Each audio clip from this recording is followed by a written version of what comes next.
Welcome back to Artifacts at the Museum. Today we're looking at the Hogwarts Express Collector's Edition. Starting off with the rear passenger carriage, measuring 8 inches wide, 15 inches long, and 10.5 inches high. It has a beautifully sloped roof with detailed side paneling and functioning doors on each side. A bit tricky to open with fingers, but they do open. You also find 2 removable top panels for easy interior access, as well as the front and rear doorways that allow connection to additional cars, if you happen to have more, which would be impressive considering the size of the set. Now, inside each cabin represents a different moment from the Harry Potter films. Front compartment, Philosopher's Stone; center, Prisoner of Azkaban; and the rear, Half-Blood Prince. There are LED light elements with printed quotes from the films. When clicked, they illuminate the respective compartments.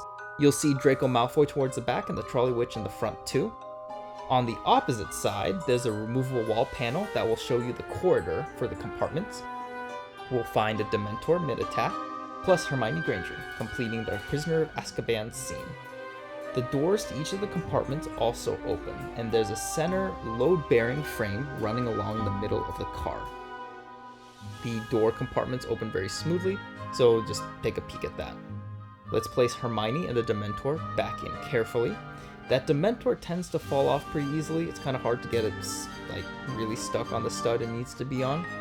But we'll be a little bit careful with it and put everything back as carefully as we can. So let's go ahead and grab that side panel for the corridor and lock it back in as carefully as we can. Get those top panels for the front and the rear where the trolley and Malfoy are sitting or standing. Put those top panels back into place.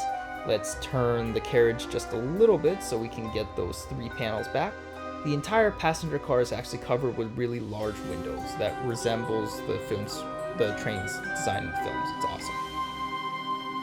Let's put those panels back into place as securely as we can.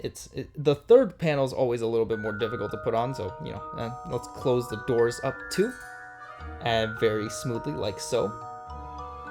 And let's go ahead and raise the carriage just a little bit so we can show you that the wheels do actually spin on their own. You can see some of the smaller side windows on the doors as well, which is a nice touch. Spinning it one more time, you can see the coupling in between the actual cars themselves. You can see that detail too, and the other side passenger wheels do spin too. Moving on to the coal tender. It measures about 8 inches wide, 10 inches tall, and 10 inches long, and then 10 inches tall. At the top, you'll see the water tank and molded coal details. The Hogwarts crest is printed prominently on the sides too. And there's actually enough room for a minifigure to stand on a tender platform. And around the back, we have the coupling system that connects to the rear carriage that we were looking at earlier. And now for the star of the show, the steam engine itself. The engine is huge, 8 inches wide, 15 inches long, and 10.5 inches tall. At the front, there's a working headlamp, the classic Hogwarts Express nameplate, and a spinning wheel section. It's a crank that actually drives the main wheels, as you can see here, which looks pretty awesome. And it's a beautiful detail that brings this set to life. We'll spin the set around, and along the sides you'll find detailed piping, a second nameplate, and those iconic boiler supports. On the back you see the cabin with printed controls and a seated minifigure. Simple cockpit, but just enough detail to feel authentic.